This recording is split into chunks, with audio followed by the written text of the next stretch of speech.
This is lab 1 on the cat specimen.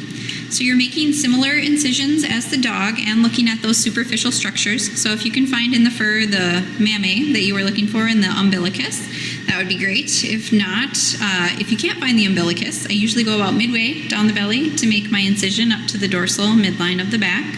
And then you're continuing that ventral midline incision up, going around the elbow and the forelimb, and then up the neck behind the ear, just like the dog.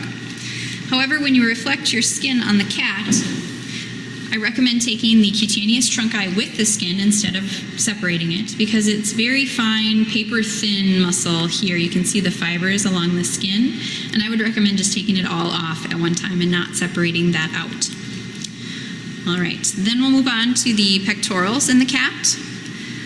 So very similar to the dog, here we have superficial pectorals. The probe is elevating them.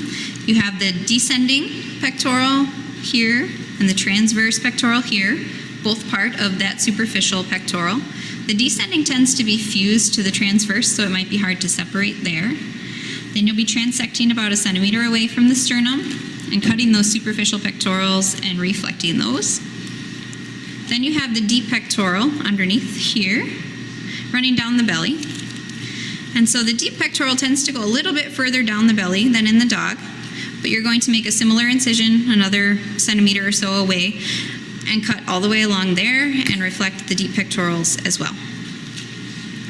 Then we have the brachiocephalicus muscle. Again, very similar to the dog, though it may be slightly fused here in the forelimb. So your brachiocephalicus may be fused to caudal muscles along here in the forelimb. So you just have to make an edge and lift it up, separate it out. And then you're going to see an actual clavicle bone in the cat. So you can palpate it and you can see it here, that brownish tan piece of clavicle bone.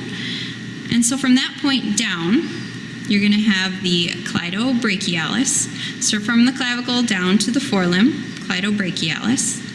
Then you have cleidocephalicus going up to the head. So again, that's going to have those two parts. One is here and one is here. But from the clavicle to the head, cleidocephalicus. Then you have pars cervicalis going up to the neck. It becomes kind of broad and flat. And then you have this right here is the mastoidea, pars mastoidea. Here where my finger's elevating. And that's going to go to the mastoid process of the skull. So the whole thing from clavicle to the head is cleidocephalicus. But you have pars cervicalis and pars mastoidea. From the clavicle down to the arm, cleidobrachialis. And the whole muscle together is brachiocephalicus. And that's it for lab 1.